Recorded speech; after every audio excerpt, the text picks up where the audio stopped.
Buenos dias, Gunners Collective TV. Back at it. You already know. Like a torta with some bad habits. Bye up, bye up. Let's get to the intro.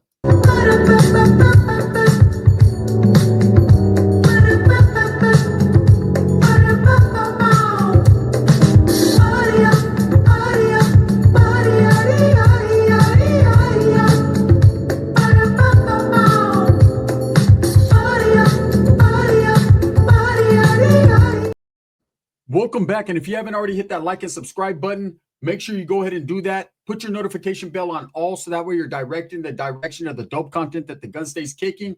And I highly appreciate the support, man. Thank you. I'm very humbled. Now,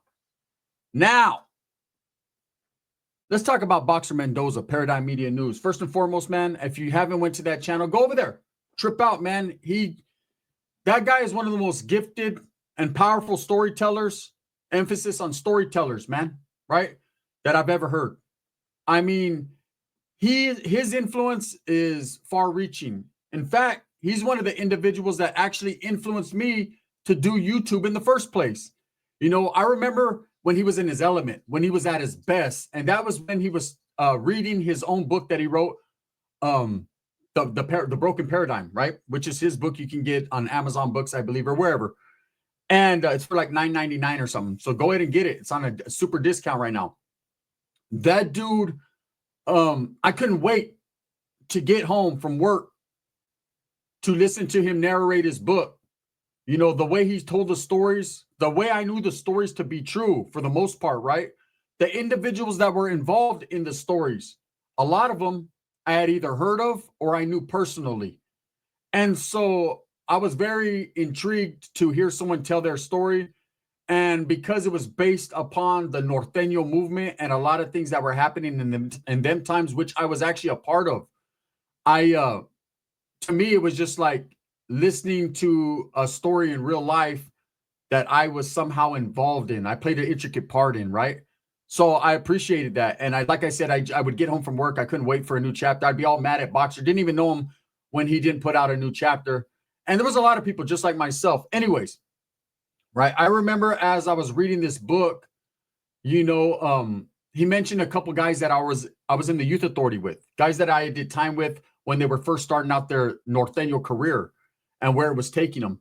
And me being new to YouTube, not even having a channel yet or knowing anything about a YouTube channel, I reached out to Boxer through a DM, you know, through a message, just like any other person would do. And I asked him, and this was my first interaction with Boxer Mendoza. This is when I knew, wow, this guy moves different, right? I reached out and I was like, hey, I remember exactly. I was like, hey, bro, Martin Martinez, you mentioned Sykes from Goshen in your video. I know, oh boy, man. I've known him for a long time. Where's he at nowadays? Just asking like a normal person. I didn't know. Now I know, but back then I didn't know, you know. Where's he at? And his response was, why? You fucking want to be sold up with them? Wow, right? I'm a supporter here. That's that. Why are you coming at me like that, right? But that was the interaction. So I was like, maybe he's having a bad day. Maybe he's upset because this guy did something bad to him. Whatever. That was what I took from that. So about a month passes, he's reading more, and he mentions another homeboy that was my taita in YA. When I say taita, that means like my close homeboy. This was my bosom buddy. Me and the homeboy, we were sold up for like 2 years together in Carl Holton. This was my dog, my ace deuce, my day oneer. This is the homie. And it was Shorty from Casitas from Salas. This is my boy, right? I actually literally picked him up the first day he got out of the youth authority. That's how close of friends we were. I paroled about a couple months before him. Me and the homies went back and swooped him up. I've told that story before, right? Took him to Merced and we ended up getting caught up again. But anyways, so as I'm reading the book, he says his name, he writes his name in the book, and he spells his last name wrong. No harm, no foul. It's not a big deal. No flag on the play, right? Shit happens. We're all human. We make mistakes. So I reach out like, hey, bro, Spencer, just a word to, and I'm not trying to be the spelling bee fucking corrector, but I'm just like, hey, the homeboy's last name is not Duelas, it's Ruelas, right? With the R. Who the fuck made you the fucking teacher? Who do you think, man? How you gonna tell me? I said, well, fuck, bro. He was my celly for 2 years. I know his whole family. We're close friends. I picked him up from Hawaii. Like, no big deal. You just spelled his name wrong. This shit happens, right? Yeah, you're full of shit. You don't know what the hell you're talking about. I was like, man, this guy's ego is crazy. No one could tell this guy anything. So that was it. From there, I moved on in life and I ended up creating a YouTube channel. I was intrigued. It just happened. I stumbled into it. I fell into it, right? And immediately upon starting my channel, I was getting a lot of support from a lot of content creators. I was the first one recognized as an ex-Northerner that was really making noise. Now, there was other ones, A Convict's Perspective. You know, some other guys came out the cuts. Boxer was doing his thing. But he was considered a different level because he was an ex-member of an organization. I was never that. I was just an ex-Northerner, ex-Norteño, you know what I'm saying, ex-whatever I was, doing my thing, right? And I started to gain attention, get a lot of views, get a lot of people supporting me. And I think the reason being is I kept it respectful and truthful with everyone. I told everybody what it was with me, my standings. And then even more so than that, you know, I gave respect to the Sud gang, right? And a lot of ex-Northerners weren't doing that, or Northerners weren't doing that. I did, right? And as I started to get support North and South, you know, people started to feel agitated with the moves I was making. You know, they started to recognize and get some type of hatred or envy in their heart towards me. And one of them guys was Boxer. You know, he would somehow, I forget how it was, we got in contact, and sometimes it'd be cool and supportive, and sometimes it wouldn't be. You know, what I recognized with this man was he would always try to use that card of what he was, you know, a past big homie, an ex-big homie, to try to feel like he could debo on people, especially ex-Northerners or Northerners, right? Like, I recognize your old status. I respect it. I know the things that the power moves and shower shoes you had to make to get there. I respect your fucking credibility as well as your past, but you ain't that no more. You ceased to be that when you testified against that. That's it, right? And there was videos I would make, and I would talk about other people and things that they were involved in, and Boxer would take offense. You know, he even called my phone one time and was like, "Hey, motherfucker, I was going to do a video on that." I said, "Well, my bad." "Yeah, man, you know, something's crazy. You're doing videos that I was going to do." Look, it's a small world on YouTube. We all do the same shit from different angles, different perspectives. Like, go ahead and do the, I told him, "Well, you want me to take it down?" I remember there was a video about the Iceman, which is no big deal. And he was like, "I was going to do an expose on the Iceman." And I was like, "My bad. I'll take it down, bro. I'm not trying to fucking," you know, because there was a myth back in the days. You know, I respected Boxer as who he was, and I'm not even going to lie. He was the Terminator. You know, according to him and the stories he told and what other people said about him, this fool was knocking people out, beating people up, just putting it down in the shoe gladiator wars. No one in Corcoran, nobody wanted it to see him. His light was always on, right? And so I had heard from a couple people. I had inquired, like, was this dude really about it? Because I had heard Boxer's name in the past, but I never met him, right? They were like, "Yeah, he was with the business back in the days." I was like, "Okay, I got to respect this dude, man. This dude might fuck around, track me down, and try to knock me out," right? But there was that myth out there. And so time moves on, and I start realizing that a lot of these guys that I used to support, or that used to support me, or that I used to fuck around with, it was best if I kept my distance. A lot of their bullshit was becoming my bullshit, and I was getting all the blame. You know, "Oh, blame Gunners Collective. It's all him. It's all him." It wasn't all me. It was the fact that I had the bigger platform, more subscribers, more clout, more whatever, that everybody was quick to fucking utilize me to gain. But then when something bad went happen, they blame me. Bunch of pointer fingers, right? Bunch of blame game. And I took it. Go ahead, blame Gunner. I made light of it, jokes of it. Go ahead, blame Gunner. Boxer was actually one of those dudes who kept it neutral. I'm going to keep it real. You know, when he did mention my name, there was a hatred there. He did talk shit, you know, and for someone that says he doesn't talk shit about content creators, man, he called me a tweaker. He got mad when I started a second channel saying I was copying him and I was doing this, when I was merely doing it because my first channel was demonetized. I'm about my own lane, my own zone, my own hustle. I wasn't doing it to be an asshole, to slap Boxer in the face and just like, "You don't fucking own YouTube." You know, he can't tell or dictate another man's program. Them days are over. Like I said, them days stopped when you fell off and started testifying against people. That's when that stopped. You know, I appreciate and respect the fact that Boxer Mendoza has always been transparent. He's never sugarcoated or lied about his status or what he was involved in or who he told on or whatever, but his reasoning behind it, that's his own reasoning. It's in his book. Go read it, right?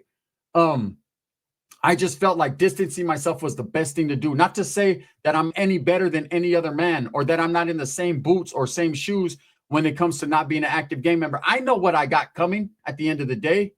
But as a man, I'm going to die with a good conscience knowing what I did and what I didn't do. And that's a fact, right? So when it comes to Boxer, man, for the past couple years, I've kept my distance. And then his fight pops up.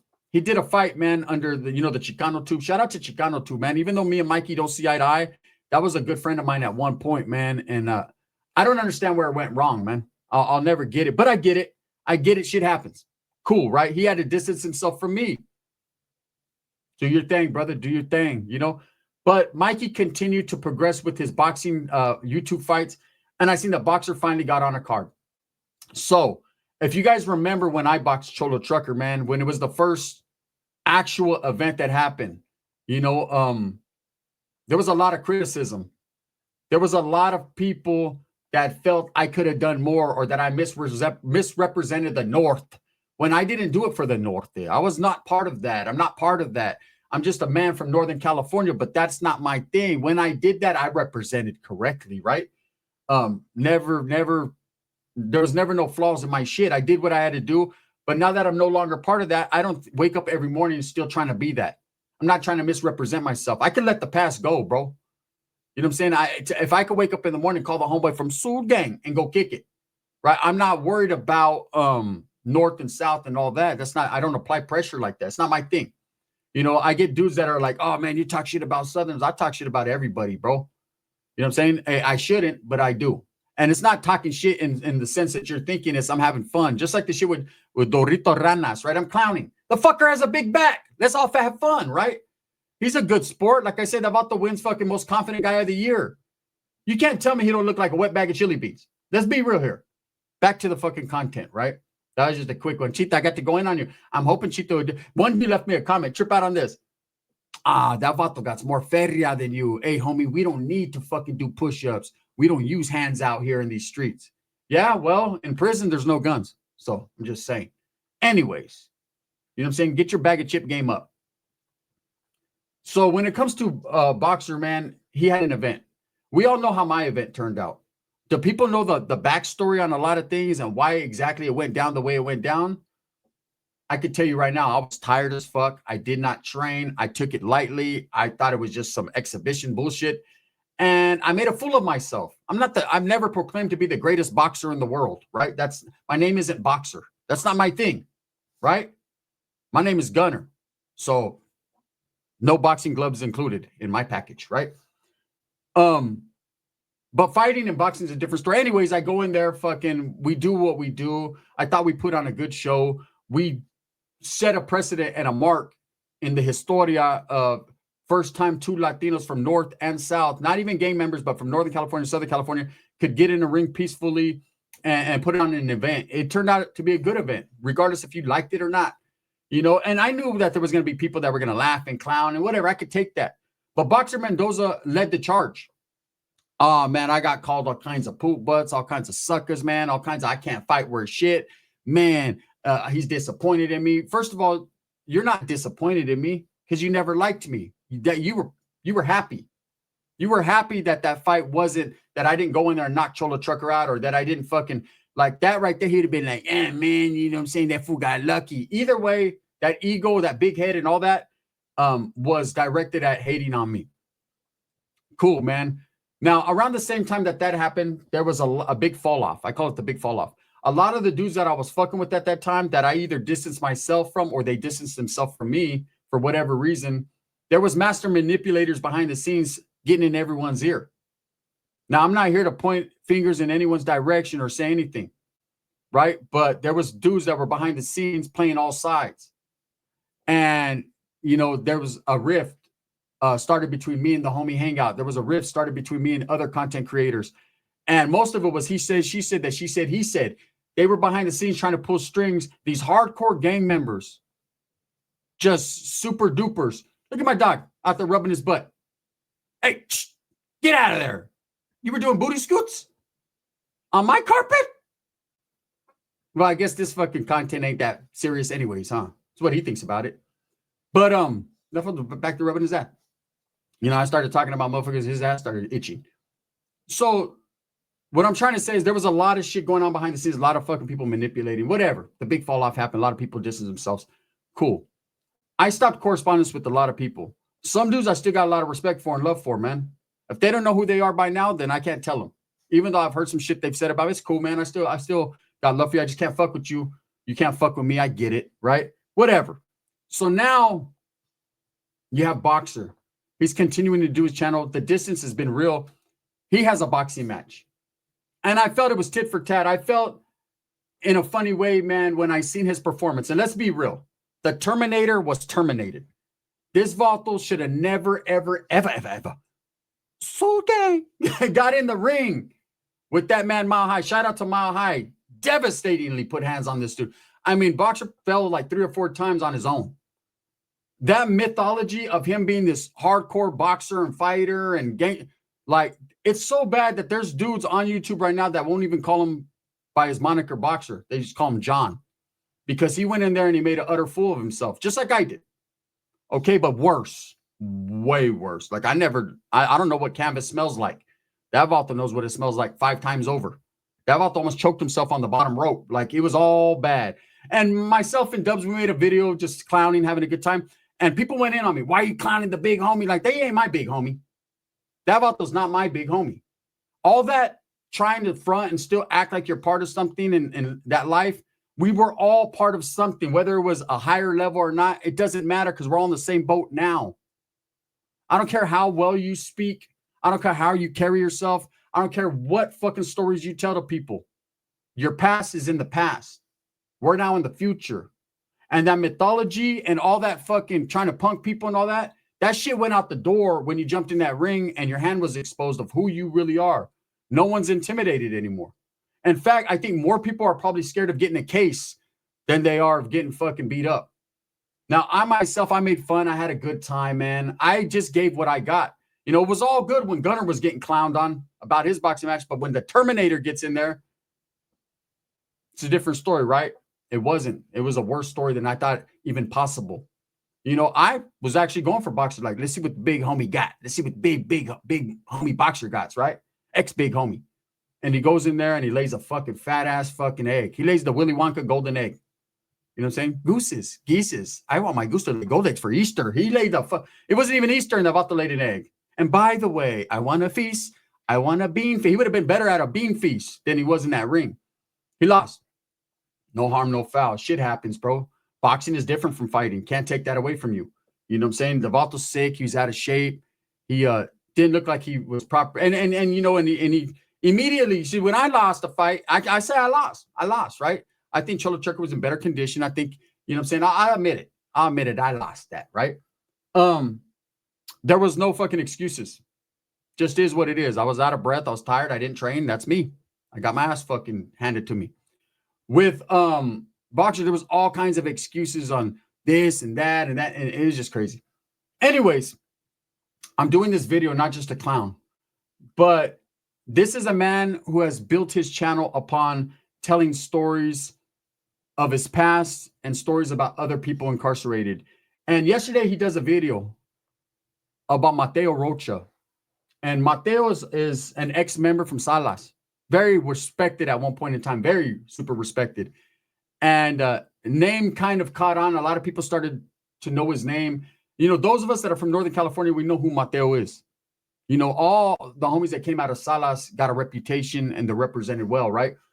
But his name picked up steam when there was a red-on-red conflict that happened in a prison and a lot of dudes were stabbing each other.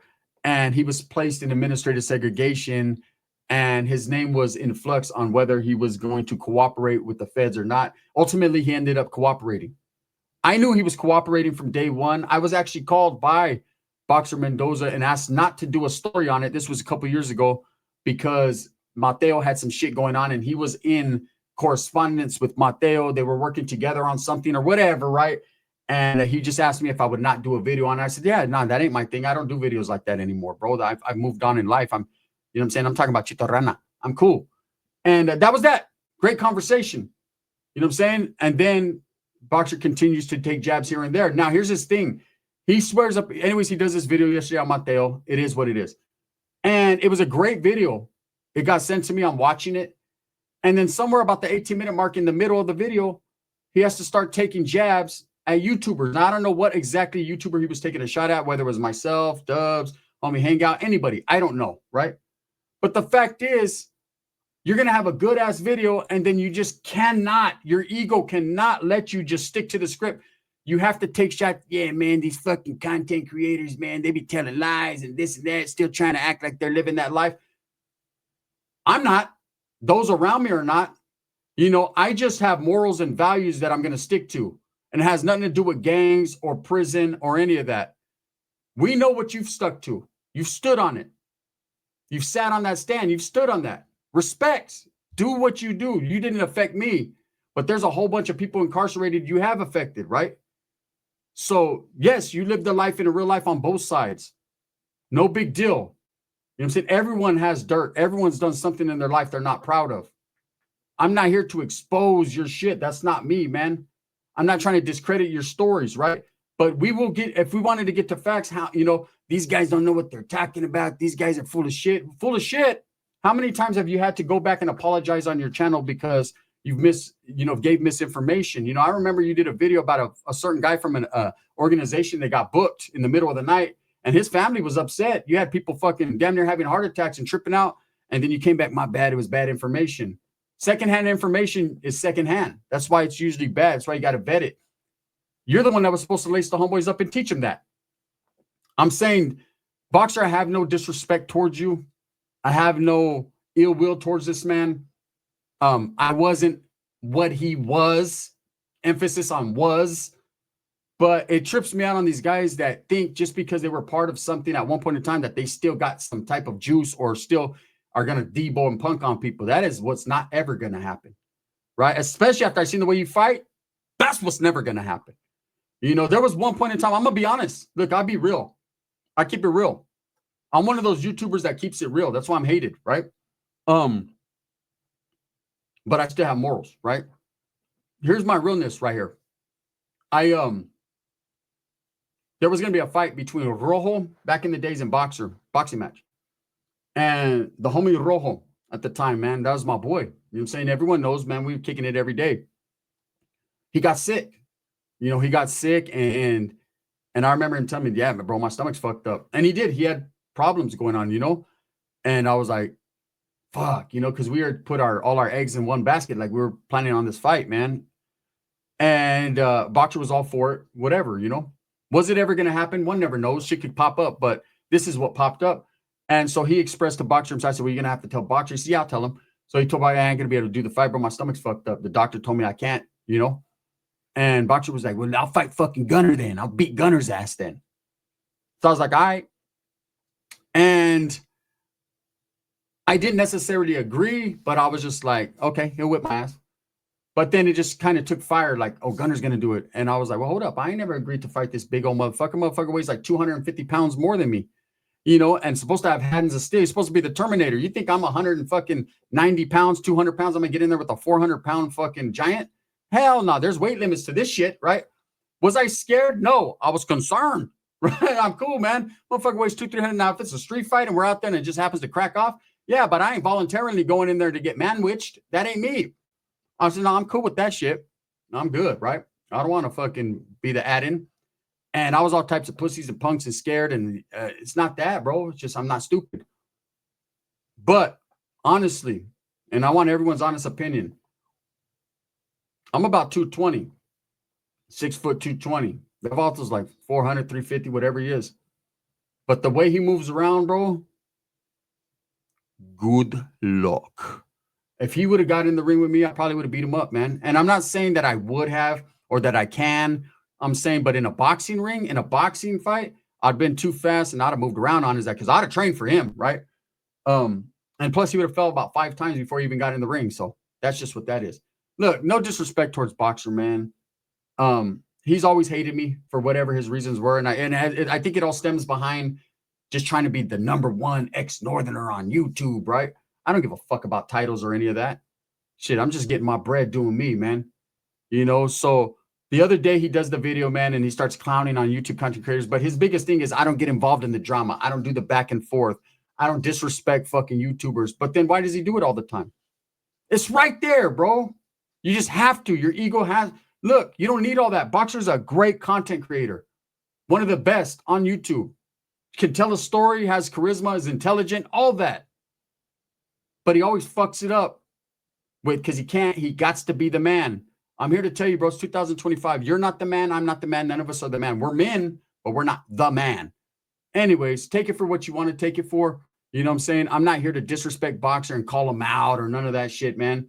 You know what I'm saying? But why don't we go ahead and stop disrespecting? I know you did a video of the while back. You had a live, man, with Rojo and rest in peace, Iron Bear, right? And my name was mentioned. I got shit talked about me, man. And it's just unfortunate it has to be like that. We've all been doing this content creation for a while, man. When are we just going to move on? Anyways, happy Friday. Respects to everyone. Ain't nothing going to stop the strive. I'm a push, pull, strive, and I ain't even a Norteño. But some of those philosophies, my morals, and my values have led me to become the man I am. See, one thing I know is 100% for sure. I don't know what a motherfucking stand feels like when you sit on it. That's a fact. The gun.